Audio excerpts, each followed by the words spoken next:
Wait, I know I have to get up again because of my fucking wallet. I'm sorry. I'm holding everything up. It was making it was like bulgy. It was making his bussy sore. Bussy sore, my favorite Pokemon. Gentlemen, start your engines and may the best strategist win. RuPaul's Drag Race is a game of not just talent and luck, but social savvy and branding. Winning the series takes brains and beauty, and only the queens who walk in prepared will walk out with a crown. In this episode of the Kiki, hosts Kevin O'Keefe and Mathew Rodriguez examine what it takes to win Drag Race, both the original and All-Stars versions, and how the formula has changed since the series' inception. Blessed be, Kiki girl. All is not lost. You still have a chance to win RuPaul's Drag Race. Ooh, bitch. If you listen to our tips, that is. Welcome to the Kiki. I'm Kevin O'Keefe. And I'm Mathew Rodriguez, and today we are here to tell you how to win RuPaul's Drag Race. I'm going to show you how to win RuPaul's Drag Race. Honestly, should be a guest judge. So when we say win RuPaul's Drag Race, we kind of mean a couple different things. On one level, it's winning Drag Race proper, the flagship series. On another level, it's winning All-Stars. And then there's sort of winning Drag Race in the modern day, which is a slightly more challenging prospect. Totally. And we also say that knowing what we say today on how to win Drag Race may not be relevant in 2 years. Yes. You look at somebody like Aquaria, who I think is a really good starting place for our conversation. She is a student of RuPaul's Drag Race. She literally grew up on the show, and she has watched every season in what you can tell is the most granular detail. She understands the show on a formulaic level. And so she comes in and she understands that, like, okay, I have a point of view. She's a fashion queen, but I'm also versatile. She can do comedy and other things. She covers her weak spots, like Snatch Game. She comes in with something like Melania Trump, which plays to her strengths. But she also has a really well-defined brand. RuPaul even knows Aquaria. He says in the workroom that he's heard her name coming up in the club circuit.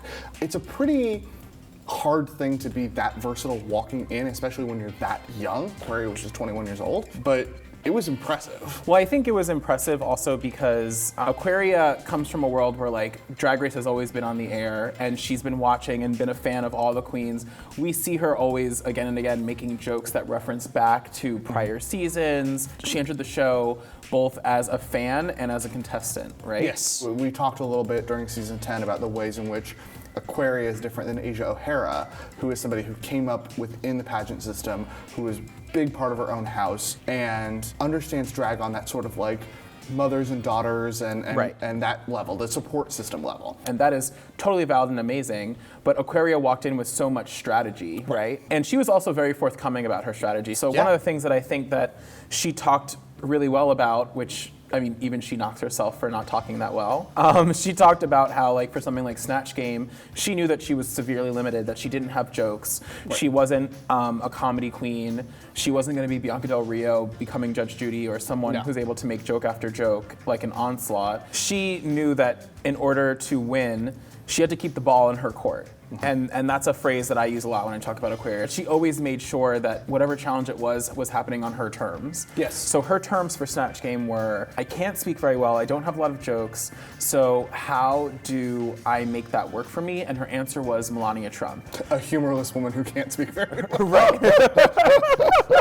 Right, and I mean, she had that great gag with the box opening that said, "Help me." So that was something she could prepare in advance to make a joke about. I will say, when Aquaria came in, I didn't have like the most, I would say, like, respect for her. I had a respect for her art and her craft, and I didn't think that she would pull it off. And then as I watched week after week, I was like, oh, she is playing the game. Yes. You know, and that is a really useful thing to be doing when you're on, because there's a lot of queens that you can watch and say, oh, they're really great, but they're not here to play Drag Race. There's a way to go into a show to win it, and Aquaria did that. What did she do? That. It's not actually about being the best drag queen. Winning Drag Race does not mean that you are the best drag queen. I think that's actually a stupid thing to go for. I also think Aquaria would easily say she's not the best drag queen who competed on her season. I think what we're actually talking about is just being the best player at Drag Race, and that was what Aquaria was. Which actually transitions us nicely to our next topic, which is All-Stars. I don't think Alaska played a great game in season 5. With her on season 5, she has since spoken about how she actually wasn't, like, mentally ready to take on Drag Race, and it's she one of wasn't those. Really Alaska yet. She wasn't Alaska yet. She was not fully formed. She was Lady Gaga in the egg going to the Grammys, and she had not yet hatched. And Yeah. And she hatched during All Stars 2. Alaska's brand was set when she walked in the front door. She had Anus, she had Your Makeup is Terrible, she had her original songs, which she did one in the very first episode in the talent show. We never really had to see Alaska lip sync on season 5, and then she comes to All Stars 2, and it's all about lip syncing for your legacy. And what she did to win was actually pretty impressive. She chose to rely on almost exclusively props in her lip syncs. She had the American flag during Cherry Bomb against Katya. She had not necessarily a prop, but a costuming choice, the little biscuit shoe during her other Katya lip sync, which was Le Freak C'est Chic. And then, of course, she was dressed as Little Pound Cake for that challenge when she lip synced against Fifi O'Hara for Got to Be Real. Well, here's the thing. I think there's a lot of different ways to approach, and maybe this is a lesson about life and not just Drag Race. It's like there's someone who will look at their weaknesses and be like, oh man, I really need to work on my weaknesses because that's how I'm going to get stronger overall. And I think Aquaria and Alaska both look at their weaknesses and they're like, let's not deal with those. Let's talk about my strengths in a way. Alaska maybe said to herself like, okay, I'm not going to be doing backflips I'm not going to be doing what Alyssa and Coco do and jumping all over the floor, but I'm funny as hell. Yeah. And so let's bring the funny in every lip sync. And she won as many lip syncs as she did off of the basis of making Rue and Michelle laugh their ass off during every, like, Le Freak C'est Chic is not a funny song, but her lip sync for it was hysterical. Yeah, All Stars 2, I would argue, as much as everybody loved Katya, I don't think anyone was ever going to win that All Stars 2 finale except Alaska. Rue loved her. Rue loved that she represented this idea of branding that was still, at the time, kind of nascent in the Drag Race universe. They want someone to win who has their own strong brand, but also can feel like they're an extension of the RuPaul's Drag Race brand, right? Yep. They want someone who can go out there and headline their tour. They want someone who can go out and will play nice for the most part, right? And I don't think Alaska in season 5, besides maybe not being totally sure of herself, was the best like brand representative of Drag Race. But by the time she got to All Stars 2, it was like, oh no, Alaska can go out there and be like, I'm the winner of All Stars. She looks amazing. She's doing everything right. She knows Drag Race really well. All of her Drag Race references are on point. I know a lot of people didn't love that final speech she gave on All Stars 2 where it was loaded with catchphrases from other queens or whatever, but I thought that was really smart in selling herself. It was just like, not only do I have my brand, but I know your brand. I know it perfectly. What Alaska had was Rue's ability to make the final choice. And actually, Rue sacrificed her ability to make the final choice in season 3 of All Stars because she introduced, and the show introduced, the notorious jury twist. It hampered Shangela's otherwise perfect game just because Rue didn't have control over who was in the final 2. And that was problematic, to say the least.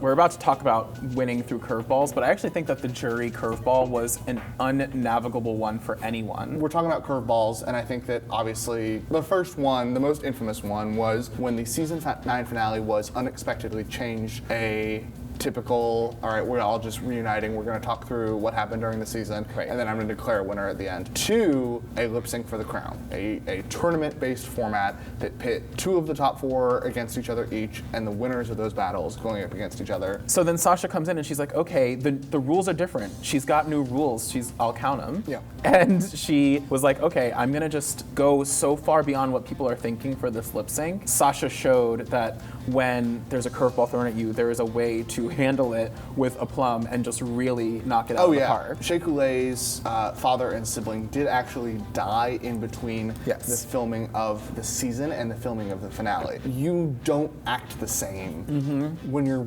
grieving. I can only imagine how much was going through her head. I don't fault Shea for not coming with an artillery of things. It was just unfortunate. Sasha did. Sasha was in the headspace where she could. She knew that fans loved her. She was by far the most popular of the queens. RuPaul had sort of followed the script and given Shea the win of that lip sync. I think it would have damaged the show's credibility forever. 100%. So we have Aquaria, we have Alaska, we have Sasha, and we kind of have these 3 archetypal games that have come from the last 4 seasons as to, okay, how do you win moving forward? And I think we can boil it down to, across all 3, brand is exceedingly important in modern Drag Race. Versatility, but not blankness. So being able to do do a lot of different things, being able to pivot, but also having a strong point of view as to who you are. One thing I always say about Sasha and Aquaria's look, if they were designers, let's say, they may not all look like they're in the same collection for the same season, the same year, but they all look like they're by the same designer. They're all from the same atelier. They're all from the same house. Everything that you see them wear or that the look that they're in is uniquely them. And you can look at a runway look